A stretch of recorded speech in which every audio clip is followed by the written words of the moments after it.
Why time feels slower when you're a child. Think about the last week of summer when you were 7 years old. It felt like a month. A single afternoon stretched so far you could fit an entire adventure inside it. You could wake up, build something, destroy it, fight with a friend, make up with them, eat lunch, get bored, find something new, and still have hours left before dinner. Now think about last year. The whole thing. Where did it go? You blinked and it was over. 12 months collapsed into a handful of moments you can barely put in order. A birthday. A trip somewhere. A conversation you half remember. And somehow that entire year feels shorter than one summer afternoon when you were a child. This isn't nostalgia. This isn't you romanticizing the past. Something is actually happening inside your brain. Something measurable. Something that gets worse every single year you're alive. And once you understand it, you'll never experience time the same way again. Most people assume the answer is simple. When you're a child, you have nothing to worry about. No bills. No responsibilities. No deadlines. So time feels relaxed and open. And as an adult, life gets busy and stressful, so time seems to disappear. That explanation feels right. It's also wrong.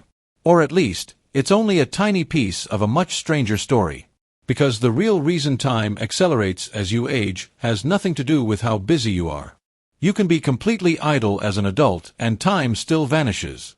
You can sit on a beach with nowhere to be and still feel like the afternoon evaporated. The answer goes deeper than stress. It goes into the structure of how your brain actually builds time. Your brain does not experience time the way a clock measures it. A clock runs at a perfectly consistent rate. 1 second always equals 1 second. Your brain doesn't work like that. Your brain constructs time based on information. Specifically, based on how much new information it has to process. When you encounter something new, your brain has to work. It has to build new neural pathways, categorize unfamiliar sensory input, map new environments, and store new memories. All of that processing takes cognitive effort. And when your brain is doing a lot of work, time expands subjectively. It feels longer than it actually is. When you encounter something familiar, your brain barely registers it. It runs on autopilot. Familiar routes, familiar faces, familiar routines. Your brain processes all of it on almost zero effort. And when your brain is coasting, time compresses. It feels shorter than it actually is. Now think about what it means to be 7 years old. Everything is new. Every single day contains something your brain has never processed before. A new word. A new place. A new social dynamic you don't yet understand. New textures, new sounds, new rules, new fears. Your brain is working at full capacity almost every waking hour just to make sense of the world around you. And because your brain is processing so much, it is building so many new memories. Dense, vivid, detailed memories. Every day of childhood is packed with firsts. That density is why it feels long. Not because childhood is actually slower, but because your brain is storing more data per hour than it will ever store again. In the 1970s, psychologist Robert Ornstein ran a series of experiments at the University of California to understand how the brain estimates duration. What he found fundamentally changed how scientists think about time perception. Ornstein discovered that when people were given more information to process during a fixed period of time, they consistently estimated that period as longer than it actually was. The more complex the input, the longer the interval felt. He called it the storage size hypothesis. Time is not measured by your brain in seconds. It's measured in memories. The more memories you form during a period, the longer that period feels in retrospect. This is why your first week in a new city feels like a month. Your brain is building new maps, learning new routes, processing new faces and sounds and smells. Every hour is full of firsts, dense with new memory. So when you look back on that week, it feels enormous. And this is why your 50th week in that same city feels like it vanished. The routes are automatic. The faces are familiar. The sounds blend into background noise your brain has learned to ignore. Almost nothing new is being processed. Almost nothing is being stored. And when you look back, there's almost nothing there to look back at. Empty time isn't just forgettable. It's invisible. But there's another layer to this. And it's the part that makes the whole thing feel genuinely unsettling. The acceleration of time as you age isn't just about novelty. It's also mathematical. When you are 5 years old, 1 year represents 20% of your entire life. It is a massive proportion of everything you have ever experienced. A single year at age 5 contains more relative weight than almost any other period you will ever live through. When you are 40, 1 year represents 2.5% of your life. It barely registers against the full span of your experience. 1 year at 40 is not just shorter because your brain is processing less. It is shorter because it is proportionally smaller against the growing scale of everything you've already lived. The German philosopher Paul Janet first described this in 1897. He argued that the apparent length of any period of time is proportional to the total length of life already lived. The older you get, the smaller each new year becomes relative to the whole. Each year you live makes every subsequent year feel shorter. Not because anything is going wrong. Because the denominator keeps growing. There is also the question of what happens to your brain physically as you age. In childhood and adolescence, your brain is producing new neurons, forming new connections, and wiring itself at an extraordinary rate. This is the same neurogenesis process that researchers at the Hospital for Sick Children in Toronto identified as a defining feature of early development. A young brain is not just learning more. It is literally building new architecture every day. That construction requires enormous amounts of processing. And all of that processing generates memory. Dense, layered, detailed memory. The kind that makes a single summer feel like a lifetime when you look back at it years later. As you move into adulthood, neurogenesis slows dramatically. Your brain shifts from building to maintaining, from construction to optimization. The circuits are mostly in place. The architecture is largely complete. Your brain becomes extraordinarily efficient at processing familiar information.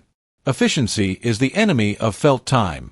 The faster your brain can process something, the less memory it generates, and the shorter that experience feels. Your adult brain is so good at handling familiar situations that it barely registers them as they happen. And when your brain barely registers something, it barely stores it. And when something barely gets stored, it barely exists in memory. And if it barely exists in memory, it barely existed at all. Neuroscientist David Eagleman at Stanford has spent years studying the relationship between attention, memory, and time perception. One of his core findings is that time and attention are deeply linked. When you pay close attention to something, time slows. When your attention drifts, time accelerates. Children pay attention to almost everything. Not because they are more disciplined. Because almost everything is genuinely new and therefore demands attention.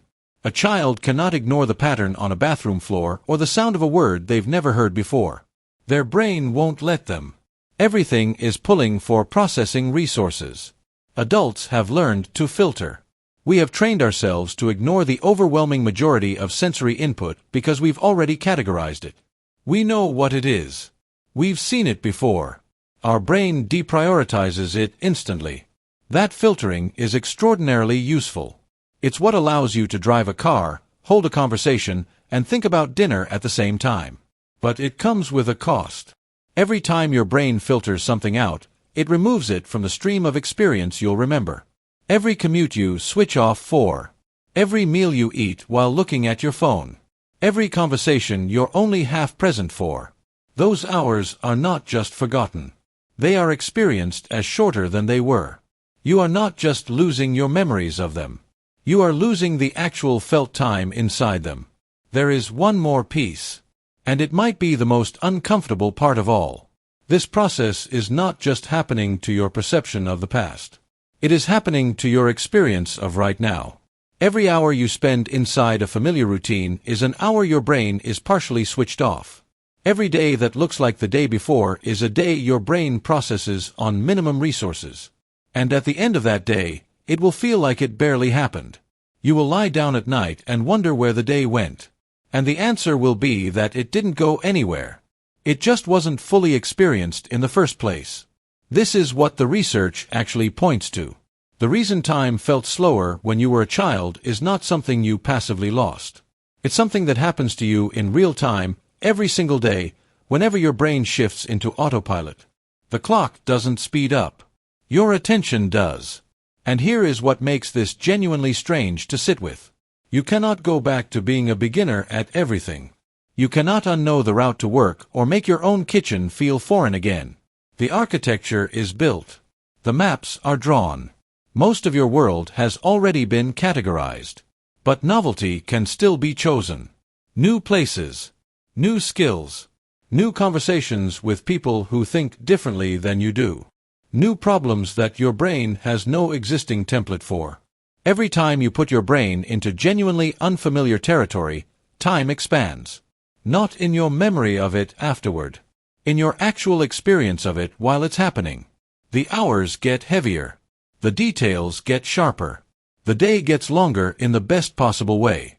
Your brain still knows how to make time slow. It just needs something it hasn't seen before.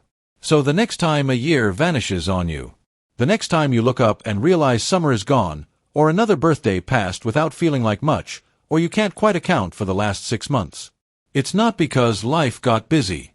It's because your brain ran out of new things to process. And the solution isn't to slow down. It's to go somewhere your brain doesn't already know the answer.